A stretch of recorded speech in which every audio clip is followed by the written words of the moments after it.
everyone. Just hopping on real quick to do my August wrap up. Gonna be super quick because I only ended up reading 2 books. But I know now, school, I mean, I knew that, but I just had hope after how good July was. But I ended up finishing 2 books in August. The first one I finished was our book club pick. And it was Broken for You by Stephanie Kalos.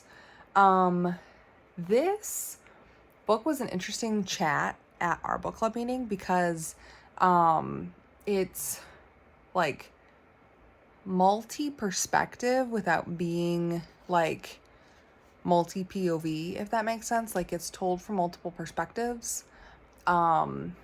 Mostly just Margaret. I think it's just Margaret and Wanda. And is so beautiful in a lot of ways. But some of our other people in the book club didn't like connect with it as much, and had a hard time kind of like getting through it, getting into it. And then by the end was like, okay, I'm kind of in this. Definitely it was like a 2 to 3 star read for most of them. I believe I gave it 4 stars just because because Wanda is a stage manager. And so I really connected with her and her theater piece and like a lot of her elements of the story that I connected with a lot more than some of the other people who came to our book club meeting. I believe I gave it like 4 out of 5 stars. It's about this older woman who just is like, has been collecting things. Her family collected things and she has all these things in her life. And she's a solo woman and is kind of going through all that. And she lives in this giant house and she's going through this divorce and her post-divorce because it's a lot of things. And she ends up just posting for giving a room for rent, basically. And then Wanda is going on this hunt for this ex and trying to figure out what happened, what went wrong, and ends up renting this room. And they form a great kinship, friendship among 2 very different people. I'd recommend it if you, if any of that sounds interesting to you. The other book, my hand hurts. There you go. The other book I finished was The Dressmakers of Auschwitz by Lucy Edlington, the true story of the woman who sewed to survive.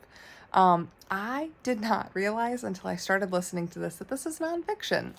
So that was a surprise, but a really nice surprise that it was a different way of telling a story in something that I've heard a lot about. There's mentions of Lale from Tattooist of Auschwitz as the tattooist in the story, obviously, because he was. So that was really I've now read enough historical fiction, I feel like, from this era, and the fact that this is a nonfiction story and Tattooist was fictionalized with real people in mind. And so that was a really interesting piece to kind of start to read about and hear things and see things that I've heard about in other stories. But there's pictures throughout the entire story, and just a very good book. And I'm just continually fascinated by the hardships and the trauma and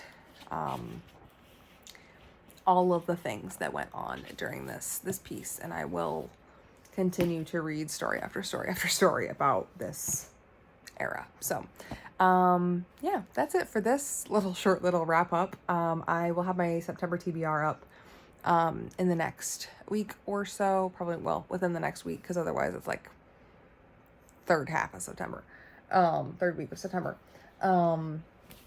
So yeah, and we'll see how September's reading journey goes. So, yeah, anyway, with that, guys, I will see you guys all in my next video. Goodbye.